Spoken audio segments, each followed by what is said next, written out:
Hello friends, आप सभी का स्वागत है किरण सिलाई सेंटर में। आज हम फुल कटिंग करेंगे ब्लाउज की। बैक और फ्रंट और बाजू की सभी की हम कटिंग करेंगे। कटिंग करके आप सभी को हम दिखाते हैं। ये फ्रंट हमने दोनों पल्लों को बराबर से रख लिया है। बराबर से रखने के बाद इसको हम बराबर से इसको नाप लेंगे अच्छे से नापने के बाद ये हमारा हो जाएगा। ये हम नापेंगे बैक पार्ट 14 इंची। 14 इंची पे हम निशान लगा लेते हैं। 14 इंची पे हमारा निशान हो गया और आधा इंची हम बैक फ्रंट पार्ट के लिए लेंगे। अब दोनों पार्ट को हमने बराबर से रखते हुए अब हम चेस्ट का निशान ले लेंगे। चेस्ट का निशान है 11.5 इंची। आप अपने हिसाब से ले सकते हैं, कम या ज़्यादा। और नीचे का भी हम ले लेंगे, आधा इंच कम करके ले लेंगे। नीचे और ऊपर का बराबर कर लिया हमने। चेस्ट और कमर का बराबर करने के बाद अब हम शोल्डर ले लेंगे। शोल्डर है हमारा 5.5 इंची। 5.5 इंची हमने ले लिया है, निशान लगा लिया है। अब 3 इंची हमारा शोल्डर हो जाएगा और गला है हमारा 2.5 इंची। 2.5 इंची हमने ले लिया है, इस निशान लगा लिया है। अब निशान लगाने के बाद इसको हम बराबर से अब गला का हम ले लेंगे लंबाई। गले की लंबाई है 5.5 इंची। 5.5 इंची हमने ले लिया है। अब 5.5 इंची पे हमने निशान लगा लिया। निशान लगाने के बाद अब गोलाई भी दे दिया है। और 6.5 इंची आर्म होल लेंगे। आर्म होल हमारा है 6.5 इंची। और फिर उसके बाद हम इसको बराबर से इसको निशान लगा लेंगे और 1.5 इंची हम गोलाई देंगे बैक पार्ट के लिए। और फ्रंट पार्ट आधा इंची कम कर देंगे। बैक पार्ट में 1.5 इंची का गोलाई दिया जाता है आर्म होल का। अब देखिए हम दोनों काट लिए, निशान लगा लिए। निशान लगाने के बाद अब इसकी हम कटिंग कर लेंगे। पहले हम दोनों पार्ट को बराबर से इसी तरह कटिंग कर लेंगे, फिर बाद में अलग करेंगे। ये हमारी कटिंग हो गई है कंप्लीट। अब दोनों पार्ट को हम बराबर से इसको कट कर लेंगे। कट करके निकाल देंगे, अलग कर देंगे। ये बैक पार्ट है और ये फ्रंट पार्ट है। अब फ्रंट पार्ट की हम लंबाई ले लेंगे। फ्रंट पार्ट की लंबाई हमारी है, बेल्ट की लंबाई है 11.5 इंची। 11.5 इंची पे हम ले लिए हैं। अब गला भी निकालेंगे। गला हमारा है 5.5 इंची, जो पीछे वाले में था वही है। और 2.5 इंची है चौड़ाई। 2.5 इंची पे हमने चौड़ाई ले लिया है। अब इसकी हम गोलाई भी दे दिए हैं। इधर से हम लिए हैं 5.5 इंची और इधर से पीछे की तरफ से लिए हैं 7 इंची। अब इसको हम जो निशान लगाए थे इसको हम सीधा कर लेंगे। इसे तिरछा हुआ ले जाते हुए इसको हम मिला लेंगे अच्छे से। मिलाने के बाद इसकी हम बराबर से निशान लगा लेंगे इसी तरह।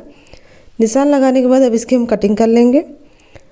अब इसकी कटिंग हम अच्छे से बराबर से बेल्ट की पहले करेंगे। बेल्ट का हो गया हमारा। अब ये गले की हम कटिंग कर लेंगे। गले की कटिंग हमारी हो गई है कंप्लीट। अब इसमें हम आधा इंच कम करेंगे आर्म होल के गोलाई में।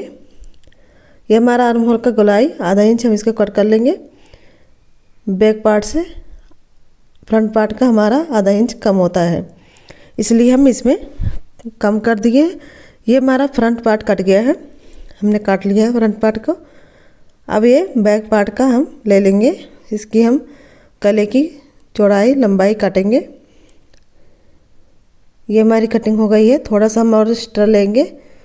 5.5 इंची हमारा था, अब थोड़ा हम बढ़ा के लेंगे।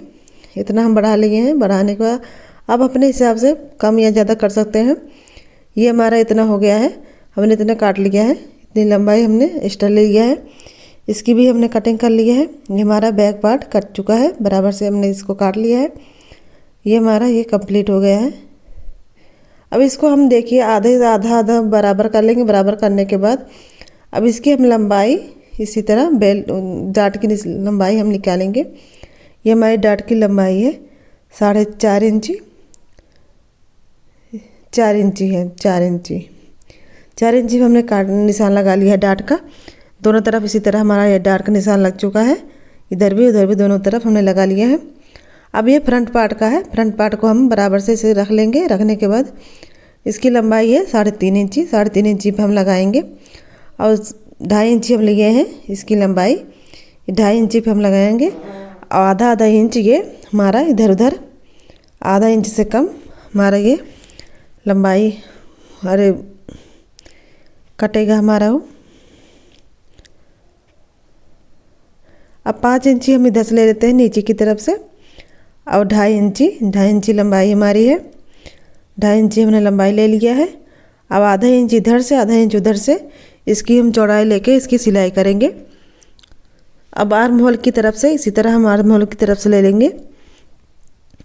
ये भी हम 2.5 इंची लेंगे। आधा इंच कम मार्जिन लेके हम इसकी भी सिलाई कर लेंगे। दोनों तरफ से थोड़ा थोड़ा लेके हम सिलाई कर लेंगे। अब हम किनारे की तरफ चौथा वाला डाट का निशान लगाएंगे। ये 1.5 इंची पे लगाएंगे।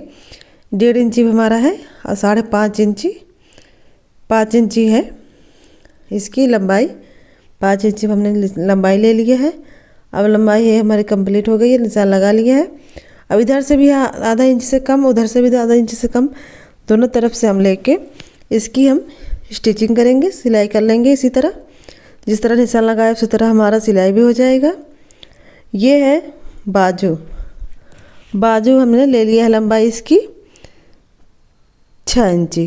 6 इंची हमारी लंबाई हो गई है। अब इसकी चौड़ाई है 10 इंची। 10 इंची पर हमने निशान लगा लिया है। ये आर्म होल हम ले लेंगे, नाप लेंगे उसका नाप लेके तब हम इसकी निशान लगा लेंगे। यही से इसी तरह हम तिरछा निशान लगाते हुए इसको मिलाते हुए बराबर से इसको निशान लगा लेंगे। इसी तरह हमारा ये निशान लग चुका है। निशान लगाने के बाद अब इसकी हम कटिंग कर लेंगे। इसको इसी तरह बराबर से रखते हुए इसकी हम कटिंग कर लेंगे। ये हमारा ये कट हो गया है बाजू भी बहुत आसान तरीके से हमने काट लिया है। ये हमारा बाजू है। दोनों पल्ला हमारा कट के तैयार हो गया है। अब आधा इंच का मार्जिन देते हुए इसकी भी हम कटिंग कर लेंगे। हमारे इस तरफ भी कटिंग हो जाएगा। ये आगे फ्रंट पार्ट के लिए है। फ्रंट पार्ट में आधा इंच का इस बाजू में भी कटिंग होता है इस तरह। अब दोनों तरफ हम निशान लगा लेंगे जिससे पता चलेगा ये फ्रंट पार्ट के लिए है। हमारा ये हो गया है। अब हम मेन फैब्रिक लेंगे। मेन फैब्रिक को बराबर से 2 पार्ट में रख लिया है डबल में रखने के बाद अब इसकी हम कटिंग कर लेंगे। बैक पार्ट को सबसे पहले कटिंग करेंगे। मेन फैब्रिक रख के हम देखिए कर ले हैं कटिंग। अब फ्रंट पार्ट को भी हम इसी तरह कट कर लेंगे। दोनों भाग को इसी तरह हम रख लेंगे बराबर से रखते हुए। अब एक ही साथ ही दोनों कट जाएगा हमारा। ये एक ही साथ हम दोनों को काट लेंगे। इसी तरह काटने के बाद ये हमारा फ्रंट पार्ट भी कट जाएगा। फ्रंट पार्ट को इसी तरह हम बराबर से इसी तरह काटते हुए इसकी कंप्लीट कर लेंगे कटिंग। ये हमारी कटिंग कंप्लीट हो गई है। मैंने इसको काट लिया है। अब जो बीच में जॉइंट है इसको भी हम कट कर लेंगे। ये हमारा फ्रंट पार्ट कट गया है। मैंने फैब्रिक और अस्तर दोनों बराबर से कट लिया है। अब हम काटेंगे बाजू को। ये हमारा बाजू है। बाजू को हमने बराबर से रख लिया है मैंने फैब्रिक को। अब उसी के ऊपर अस्तर रखेंगे। अस्तर को हम इसी तरह बराबर से रखते हुए इसकी भी कटिंग कर लेंगे। ये हमारी इसी तरह ये भी कटिंग हो जाएगी। ये हमने काट लिया है और बीच से हम निकाल लेंगे। ये हमने बराबर से रखते हुए निकाल लिया है। अब बेल्ट को भी इसी तरह हम बराबर से रखते हुए इसकी भी कटिंग कर लेंगे। बहुत ही आसान तरीके से बैक पार्ट कट जाता है। बैक और फ्रंट पार्ट सिंपल तरीके से इसी तरह हमारा ये कट गया है और बहुत ही आसान होता है ये कटिंग करना। ये वीडियो अच्छी लगी हो तो लाइक कीजिए, शेयर कीजिए, कमेंट कीजिए। नए हो सब्सक्राइब कर लीजिए, बेल आइकन को प्रेस करिए। मिलते हैं